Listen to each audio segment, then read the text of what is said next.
Y saludamos hoy en Sapiens a un gran amigo, gran egiptólogo y por encima de todo, gran persona, Josep de Alberto. Muy buenos días, Josep. Buenos días, Ferran. Hombre, encantado de estar con vosotros una vez más y felicitaciones por tu programa, que cada día es más interesante. No es tarea fácil divulgar lo oculto y desconocido, Josep, y tú lo sabes. Sin duda alguna. Sí, señor, es verdad. Josep, nos vamos a tiempos remotos, tiempos en que hubo una re-evolución en tierras egipcias. Aparece un faraón, Akenatón. En nuestras conversas, en nuestras cenas de sabiduría que digo yo, Josep, tú ya decías que no era un faraón normal y corriente, que había algo más. Y hoy lo desvelaremos aquí en Sapiens. El faraón Akenatón, un hombre, o no, que eliminó a unas 2000 deidades de Egipto y declaró al sol como el único dios, ¿verdad, Josep? Sí, sin duda. Pero si me permites, a mí me gustaría también dar a conocer algunos otros descubrimientos que tienen también su importancia.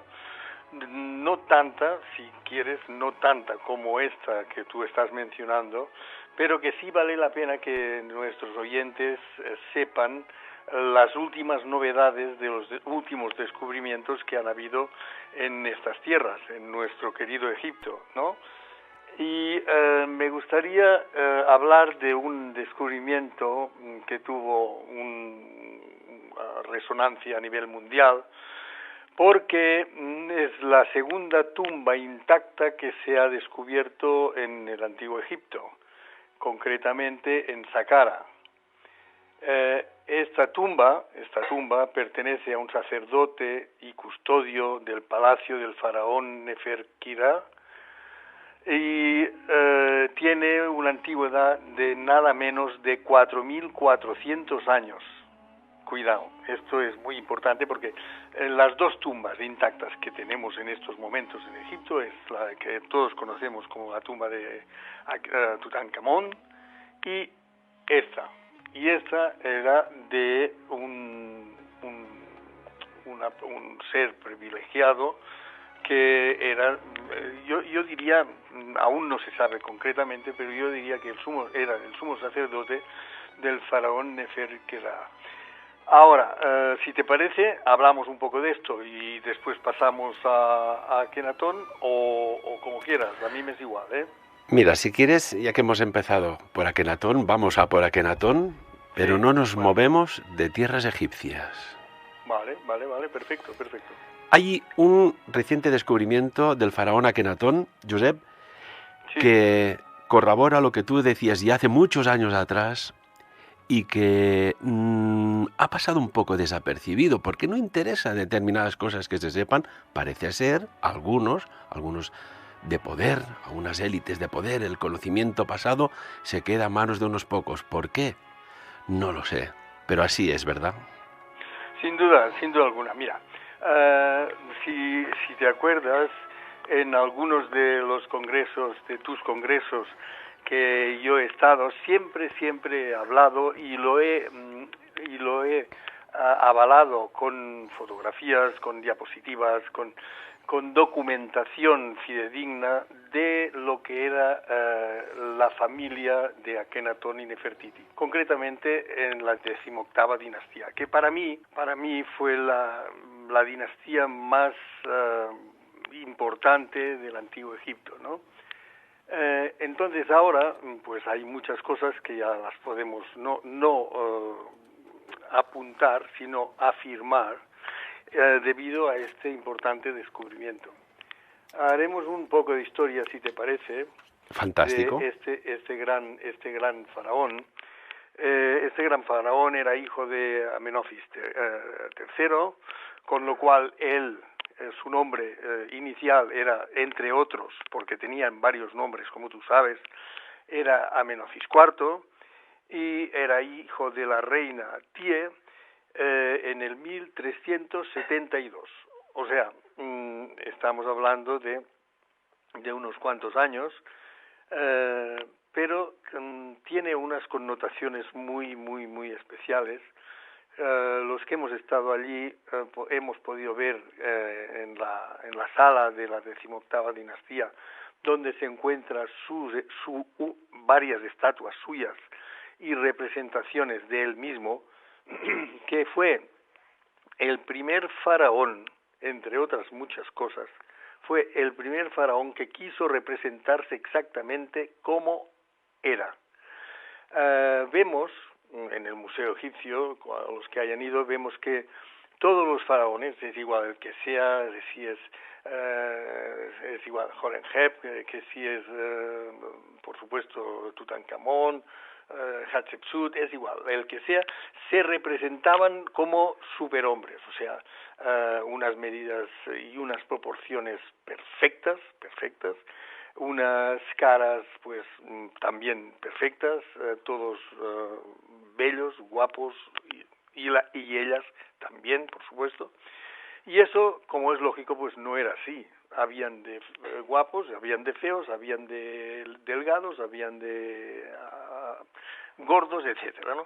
Y él fue el primer faraón que dijo que no, que él quería que su memoria se recordase exactamente como él era. Tanto es así que vemos que una de las estatuas más conocidas que estaba en el antiguo museo, porque ahora lo están trasladando todo al nuevo museo que está en la zona de Giza. Por cierto, un museo también faraónico, un museo que tiene 800 metros de largo. Imagínate lo que habrá allí, ¿no? O lo que podrá haber. Sobre todo en los sótanos de estos museos, que es verdaderamente donde está el museo. Exacto. Pues mira, muchísimas piezas que estaban en el museo, en los sótanos del museo del Cairo, en el antiguo, se podrán ver expuestas perfectamente en el nuevo museo, porque habrá mucho más sitio y unas condiciones mucho mejores que no tenía el otro, y lo podremos ver todo mucho mejor. Aunque también tengo que decir que muchas piezas de las que están expuestas o estaban expuestas hasta ahora en el antiguo museo ya no las podremos ver nunca más. ¿Por qué? Pues porque lo que hemos hablado muchas veces, hay muchas piezas que han generado controversia, han generado polémica por estos mismos, por lo mismo que estamos diciendo, ¿no? De estas características, por ejemplo, de Akenatón, que después de este programa veremos que algunas religiones, no quiero decir nombres, algunas religiones no les interesa que esto salga a la luz, ¿no? Entonces, la manera de que no salga a la luz es escondiéndolas, o si no escondiéndolas, no poniéndolas al alcance del público, ¿no? De esta manera se irá olvidando poco a poco a base de años y años, ¿sabes? Las personas que nos escuchan deben decir, bueno, ¿y qué es eso que no se puede ver? Pues ahora voy. Ahora voy a mí me gusta directo al cráneo. Sí, ahora voy. Tú ya sabes, a mí me gusta hacer un poco de historia sobre lo que voy a hablar para precisamente las personas sepan un poco, se sitúen un poco de lo que vamos a tratar, ¿no? Esto por sí solo ya es muy importante porque ya define a este faraón como diferente de todos los otros.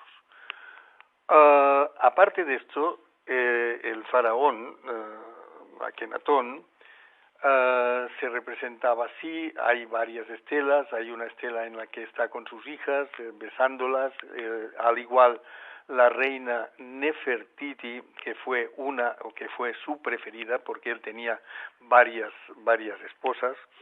Entonces vemos que hay un disco solar que está encima de ellos, que tiene varios rayos, y de estos rayos salen unas manos pequeñitas aguantando una cruz de Ankh, y la pone delante de la boca de cada uno de los miembros de la familia.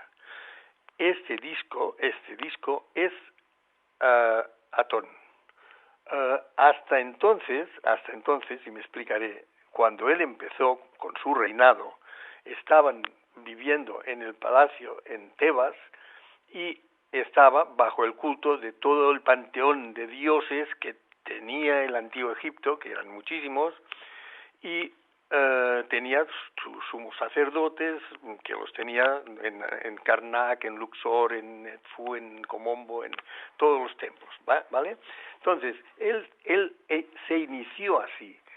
Él era un faraón que estaba y debía el culto al dios Amon-Ra.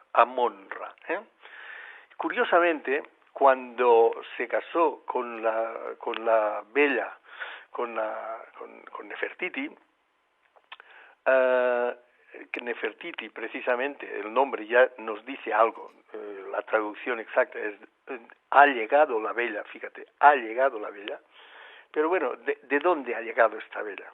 ¿De dónde? Bueno, unos dicen que llegó de Mitanni, y otros pues discrepan, otros dicen que no, que era de una familia muy importante, de mismo Tebas y tal. Pero bueno, el nombre en sí ya define que estamos ante un hecho que nos llega una persona de una belleza extraordinaria, diferente también porque se manifiesta en las estatuas que todo el mundo conoce, de realmente exactamente como era, igual que él, y así como él tenía unos rasgos más bien pues no muy agraciados, ella era una persona sumamente preciosa, ¿no? Bella. Entonces, vemos que Akenatón, en esta estatua, en todas sus estatuas, vemos que tiene una cabeza más bien alargada, con un maxilar inferior también alargado, con unos ojos muy prominentes y almendrados. Después tiene un tórax más bien estrecho y sin embargo tiene un abdomen abultado y las piernas, las caderas también abultadas, como si fuese parecido a las caderas de una señora, no de un hombre, sino de una señora, con el vientre un poco abultado, los miembros inferiores, o sea, las piernas, tenía lo que es los muslos bien abultados, y algunos decían que padecía una enfermedad que se llama elefantiasis. Yo creo que no, pero es que él era así, ¿no? Y se representaba así. Y entonces, sin embargo, la bella, o sea, Nefertiti, era pues sí, representada tal como era y como todos sabemos. Digo esto porque el gran cambio vino después de 2 años de haberse casado ha llegado la bella, con Nefertiti. Él, que ya te digo que estaba en Tebas, que era un faraón más, como todos, a partir de 2 años de haberse casado con esta persona, cambió totalmente y quiso trasladar la capital, nada menos, la capital del Antiguo Egipto, a Tel el Amarna.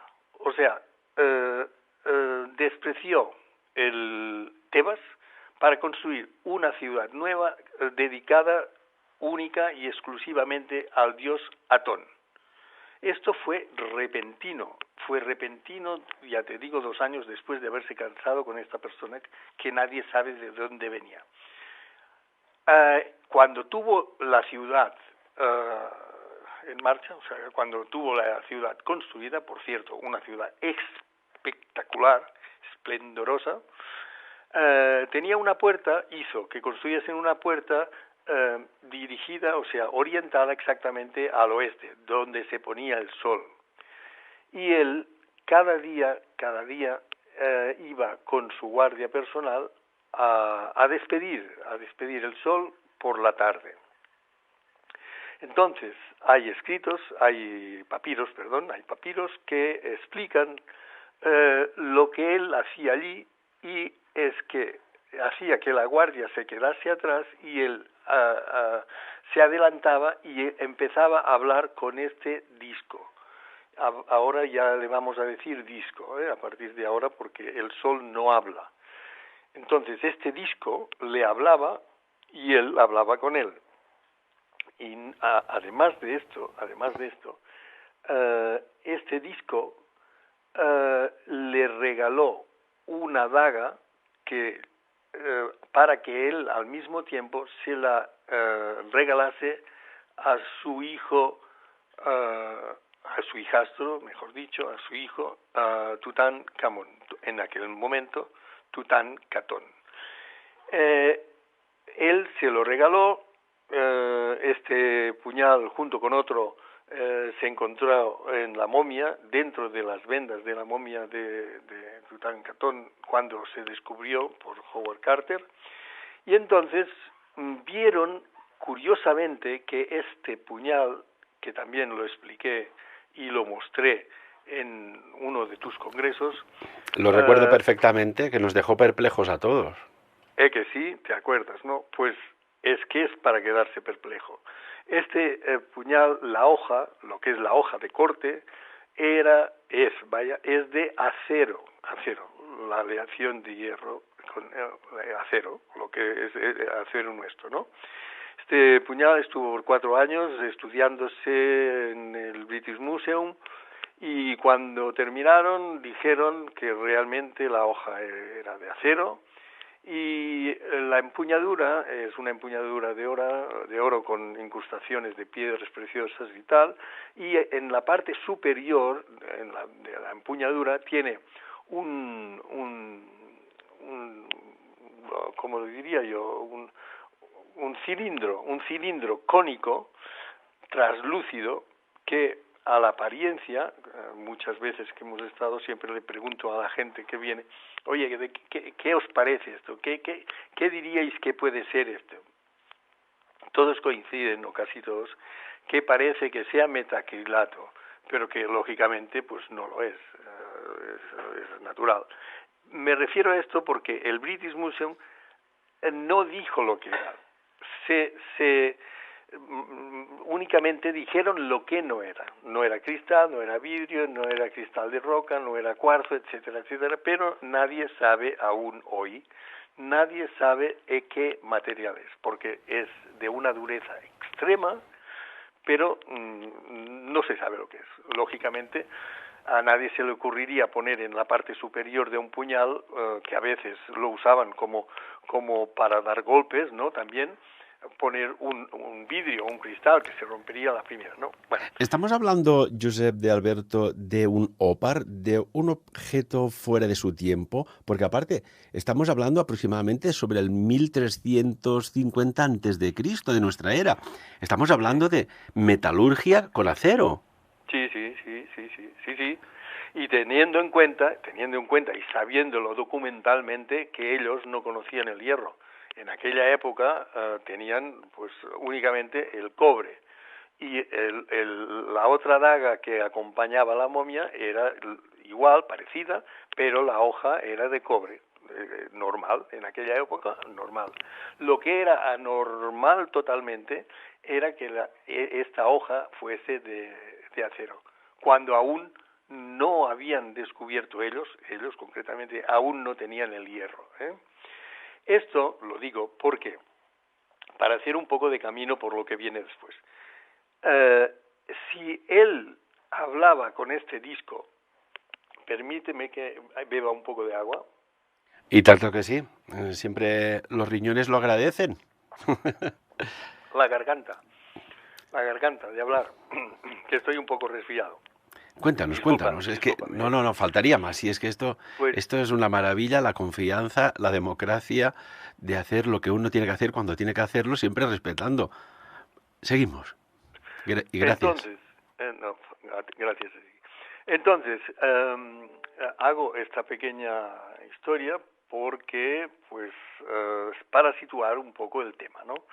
Entonces, vemos que aquí hay varias connotaciones diferentes a todos los antiguos faraones que habían habido antes que él y que hubieron después que él. O sea, no tiene nada que ver Akenatón con cualquier otro faraón. Nada. O sea, es que no se parecía en nada.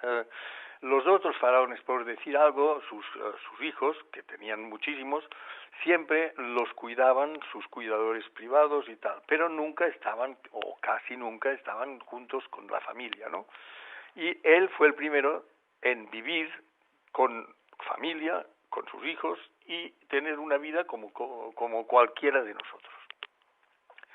Entonces vimos que se trataba de una serie de anomalías, vamos a decir, o diferencias. En el antiguo museo, y esto también lo puse varias veces en tu congreso, fotografías de las hijas de Nefertiti Akenatón, y veíamos que todos los cráneos tenían una forma abultada por la parte occipital, desde el frontal, o sea, los parietales, vamos a decir, los dos parietales, se abultaban y se alargaban hacia detrás, haciendo que la parte de atrás del cráneo, o sea, la parte occipital, fuese mucho más prominente que los cráneos normales que tenemos todos.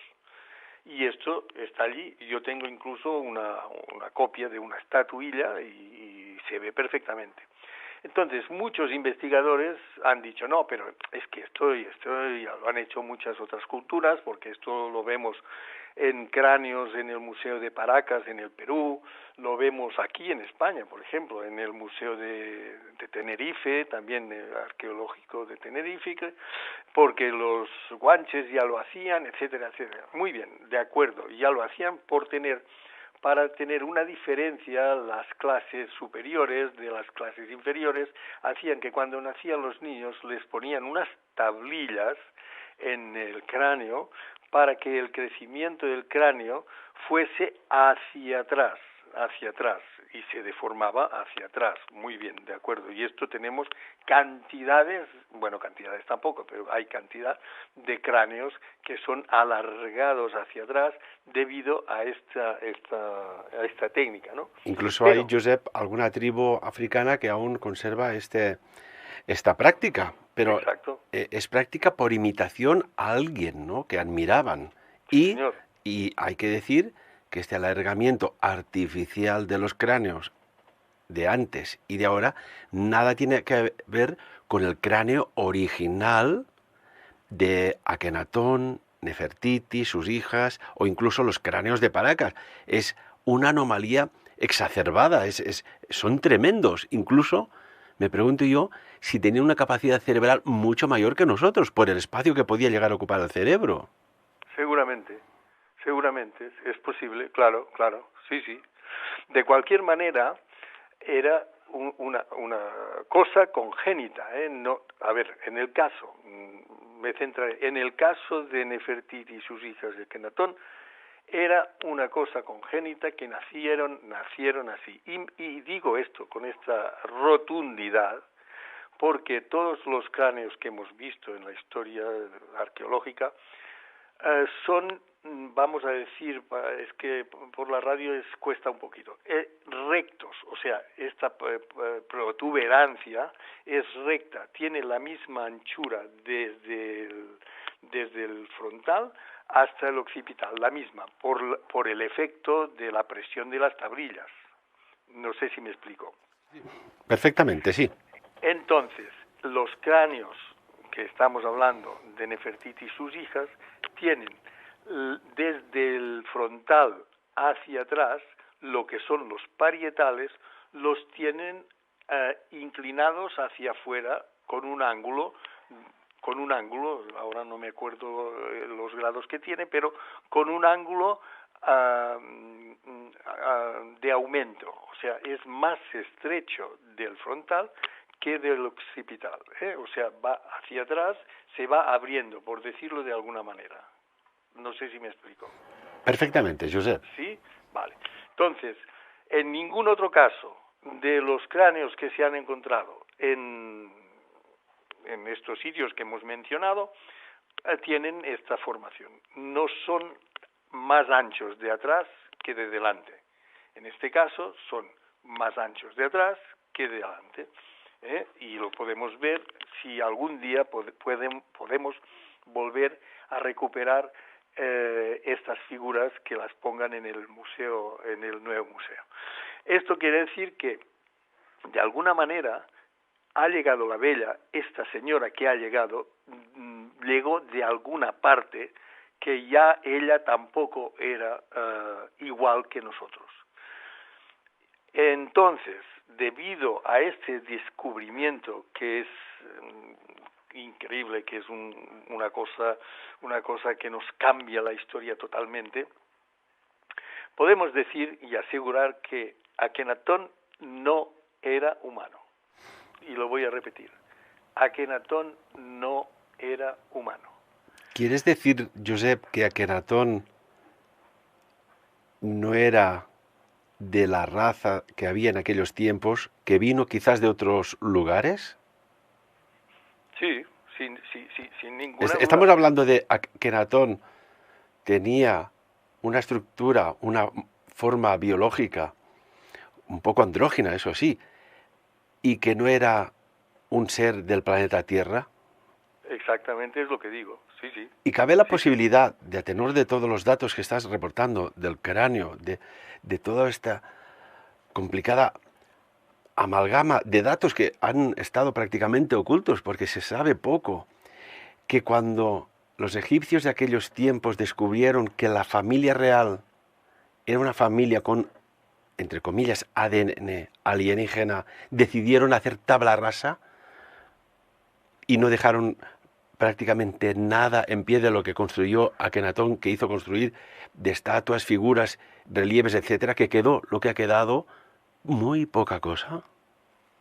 Sí, sí. A ver, no, esto fue la revancha, vamos a decir, la venganza de la clase sacerdotal, que cuando pudieron eliminar, que no fue así, cuando pudieron sesgar la dinastía, o sea, el reinado de Akenatón y Nefertiti, entonces le ordenaron al general, al sumo general de todos los ejércitos, que era Horemheb, que después fue faraón, que arrasase, que destruyese completamente la capital de Tel el Amarna. Esto fue así, o sea, como venganza, ¿no? Afortunadamente quedaron algunas cosas, pero la ciudad fue arrasada, a pesar de que Horemheb era sumamente amigo de Akenatón, porque de pequeños jugaban juntos, estudiaron juntos, etcétera. Pero bueno, de mayor, pues pasó esto, ¿no?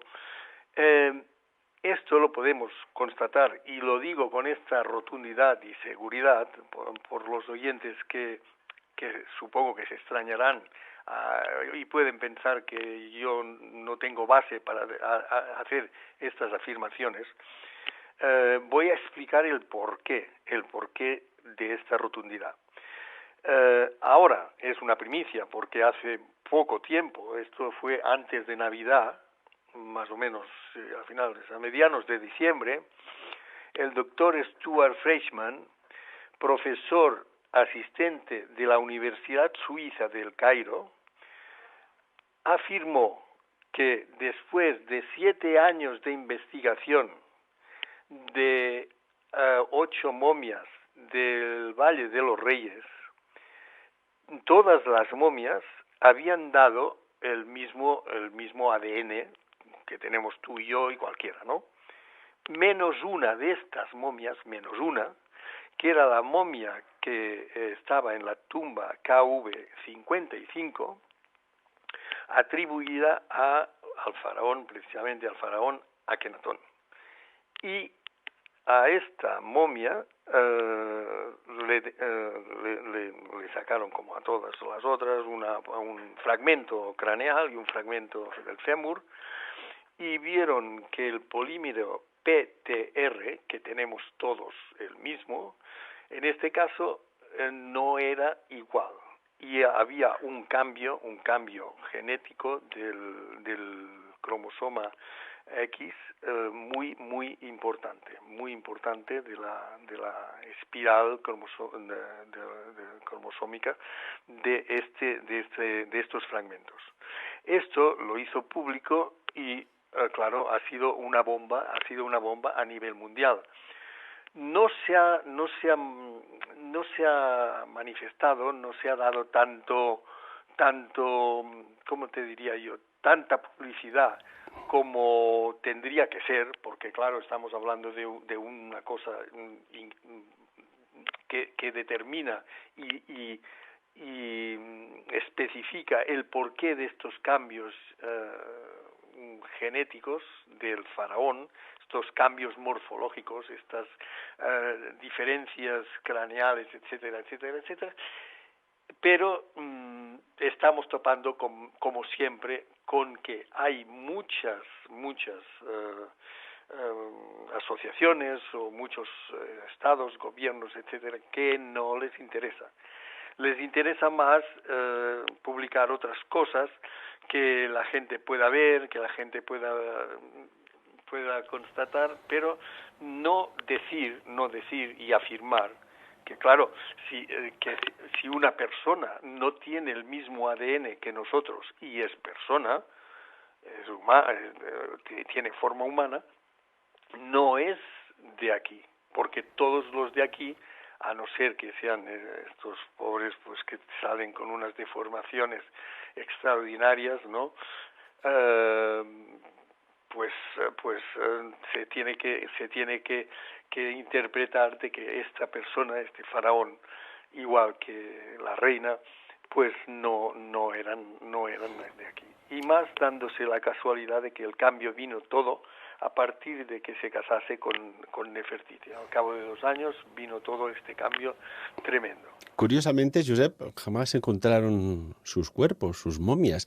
Hay otro dato que recuerdo que hace ya pues casi 2 décadas estaríamos hablando, que me comentaste algo que no trascendió a la luz pública.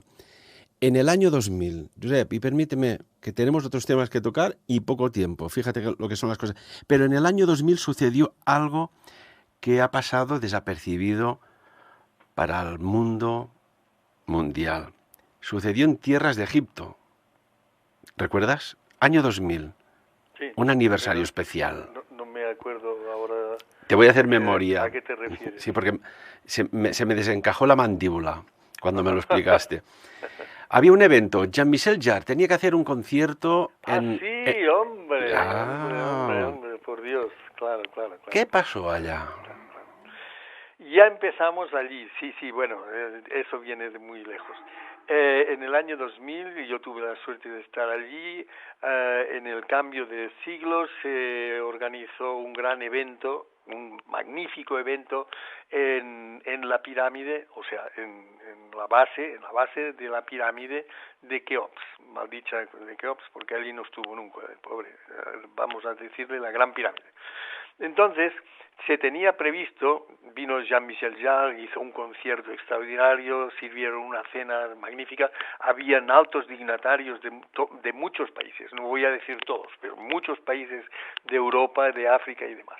Entonces, tenían preparado poner el piramidón, nosotros le llamamos el piramidón, la cumbre de la pirámide, la parte superior. Sería lo que falta de la Gran Pirámide, que está eso como un poco... 7 metros. Exacto. Que originariamente era de oro macizo, parece ser. Exacto, sí señor. Estos 7 metros que faltan se construyeron con fibra de vidrio y se pintaron como si fuese oro también, con una estructura metálica para que tuviese una solidez, ¿no? Y para que no se la llevase el viento, para que tuviese un peso, ¿no? Vale.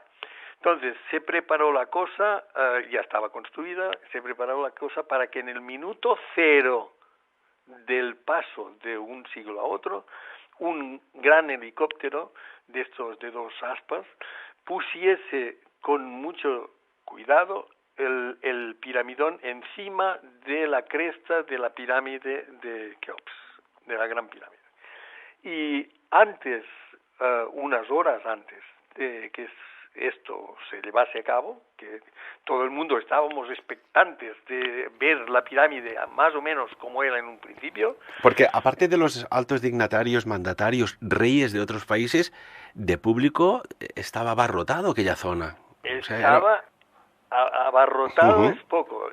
Era imposible encontrar una entrada, un ticket para la cena. Era casi imposible. Entonces, concretamente, Estados Unidos, yo supongo a través de la NASA, y el Vaticano mandaron sendos mensajes, peticiones expresas, de que por favor no se pusiese esta pieza, este piramidón, de ninguna manera sobre la pirámide. O sea que, claro, nos quedamos toda la gente, nos quedamos allí pues con las ganas de ver aquel espectáculo, porque además estaba todo preparado con láser, o sea, con iluminación láser y tal, no sé, o sea, era precioso, ¿no? O sea, tenía que haber sido precioso, pues nos quedamos sin nada. O sea, hubo 2 comunicaciones al más alto nivel, como decías tú, desde Washington o la NASA y desde el Vaticano para que no se celebrara un evento que puede ser como cualquier evento de aniversario. Exacto. ¿Tu opinión?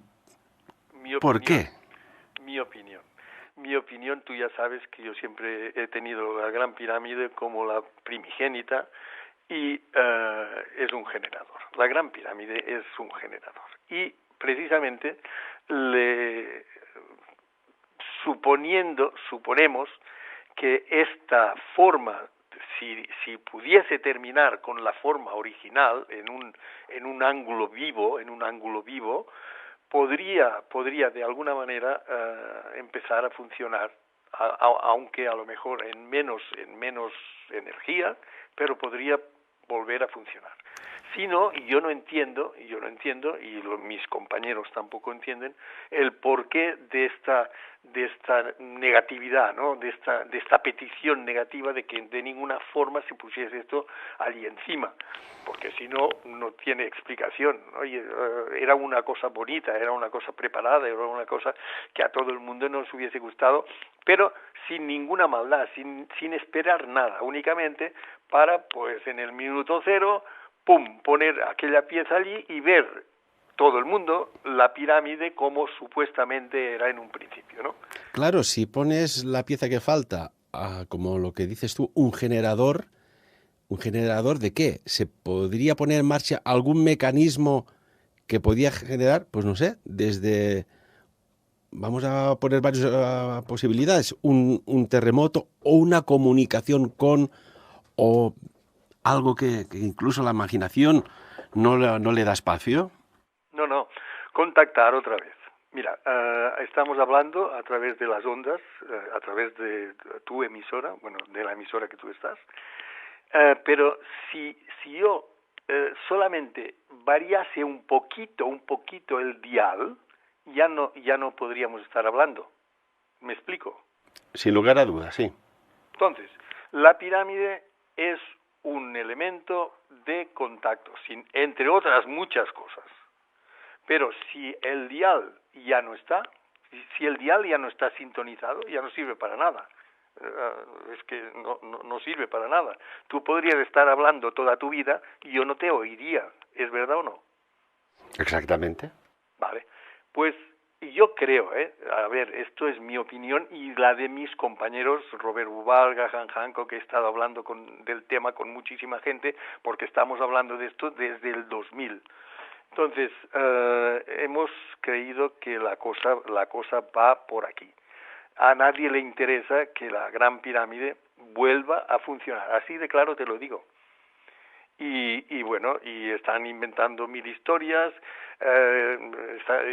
Desde desde el 1800 o 1900 y pico están diciendo que era de Keops, cuando nunca lo fue. Es una pirámide totalmente diferente a las otras porque tiene 8 lados, no 4, todo esto que ya se sabe, ¿no?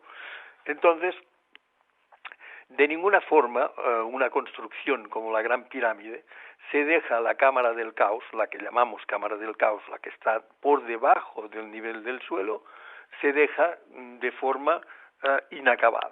No, aquello ya era así por una serie de circunstancias, porque allí había algo y concretamente líquido, que hacía funcionar este gran generador.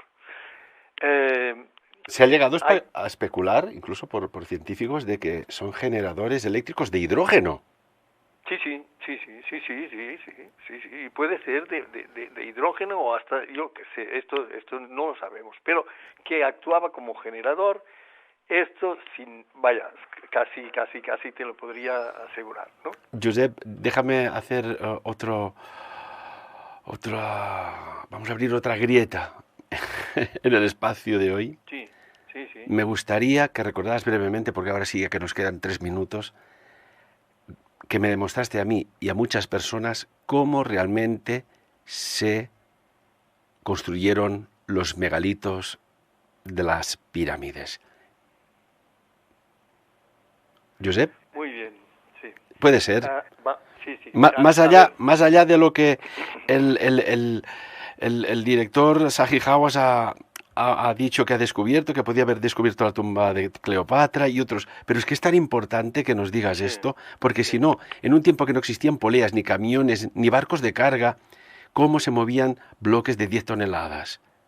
Sí. Hay algo entre las rocas que lo delata, ¿verdad? Naturalmente. Mira, iré rápido. Hay muchos investigadores que estamos trabajando sobre el tema desde hace décadas, y hubo uno, concretamente el profesor Davidovich, que analizó un fragmento de un bloque de estos de la superficie externa de la Gran Pirámide, y encontró, no el primero, porque claro, sería mucha casualidad, encontró que habían fragmentos de uñas humanas, de pelos humanos y de lino, de fibras de lino. Pues yo, con lo poco que sé de geología, pero dentro de la formación rocosa, que yo sepa, no hay uñas humanas, ni pelo, ni restos de lino. Exactamente. Entonces él empezó a investigar y tal, y al final, después de muchos años, porque esto que digo es muy rápido, pero después de muchísimos años de investigar, descubrió la forma de licuar y solidificar la roca. Y hay un vídeo que se puede ver que él demuestra que hacían lo mismo que nosotros hacemos con el hormigón, con lo que nosotros llamamos hormigón y que construimos nuestras casas y nuestras grandes construcciones. Ellos lo hacían con la piedra caliza, o más bien el polvo de la piedra caliza. Hacían unos moldes y entonces ponían el polvo de la piedra caliza, unas proporciones exactas de agua y carbonato cálcico. Fíjate, carbonato cálcico y otra cosa. Entonces, dejaban esto, no sé si eran 24 o 48 horas, y podían sacar lo que eran las maderas. El encofrado. El encofrado, gracias. El encofrado, y quedaba ya el bloque. Esto explica, Josep, de que es prácticamente imposible en aquellos tiempos cortar sin precisión láser una roca, trasladarla, colocarla con aquella precisión que no pasa ni una simple hoja de DIN A4 a través de allí, que encajara tan bien porque eran artificiales, eran encofrados, tenían tecnología de reblandecimiento de piedras, como se llegó a decir en su momento. Sí. Impresionante. Es esto. A ver, tenemos que tener en cuenta que los egipcios eran sumamente inteligentes, sumamente, ¿eh? Yo creo más que nosotros. Pero si nosotros hemos llegado a la Luna en 2000 años, vamos a decir que nuestra generación son 2000 años, ellos en 4500 años, ¿qué podrían hacer? Mejor dicho, perdón, en 3100 años, desde la primera dinastía, que ya se conocía todo, que hemos hablado también de esto otras veces, a partir del 3100 ya existía la pirámide y la esfinge, y además ya tuvieron el conocimiento de las matemáticas, la agricultura, la geometría, la medicina, etcétera, etcétera, etcétera. Entonces, esto se lo dieron, no lo aprendieron. En Turín hay un papiro que hay las dinastías de los faraones, por un lado, pero hacia el otro, allí habla de los Shem, Shuhor y los Hor, semidioses y dioses. ¿A qué se debían referir? Josep, el tiempo nos apremia. ¡Qué maravilla! A estos seres que vinieron de donde sea, para mí, te lo voy a decir claramente, para mí... En 15 segundos. Todos de Alnitak. Apuntar bien este nombre porque también saldrá dentro de unos años. Alnitak es una estrella del cinturón de Orión. Y es la estrella que corresponde a la Gran Pirámide. A escala, me explico. O sea... el cinturón de Orión es Alnitak, Alnilam y Mintaka. Y las pirámides están puestas, ordenadas igual, en proporción igual, alineadas igual que las estrellas del cinturón. Entonces, la estrella Alnitak, estos seres venían de esta estrella, de este sol, de uno de los planetas del Sol de Alnitak. Cráneos alargados, Josep, tenemos que decir adiós, pero resumiendo, cráneos alargados, ADN no humano, un disco solar que lo miras y parece más bien una antena de comunicación redonda más que un sol, porque si no, ¿por qué solo caen hacia abajo los rayos? Muchos interrogantes hoy aquí desvelados por el egiptólogo Josep de Alberto.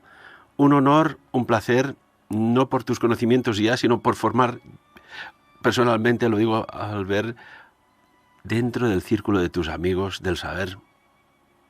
Gracias a ti, hombre, al contrario, yo me siento muy, muy honrado de estar con vosotros, tú ya lo sabes, siempre que quieras estaré con sumo gusto hablando de estas cosas y de las que yo pueda. Y felicidades, ¿vale? Josep, porque el programa que hicimos, que está en el canal Sapiens de YouTube, de los gatos, El poder en silencio, en estos momentos tienes 168.798 personas que te han escuchado, que Caramba. No es poco. Si Hombre, las pones en fila, creo que vas desde Moscú hasta el Cairo. Un abrazo, amigo mío. Hombre, encantado. Igualmente, Ferran, muchas gracias, hombre. Y éxito. Y amigos y amigas, de lo dicho hoy aquí en Sapiens, que cada uno saque sus propias conclusiones. Adiós.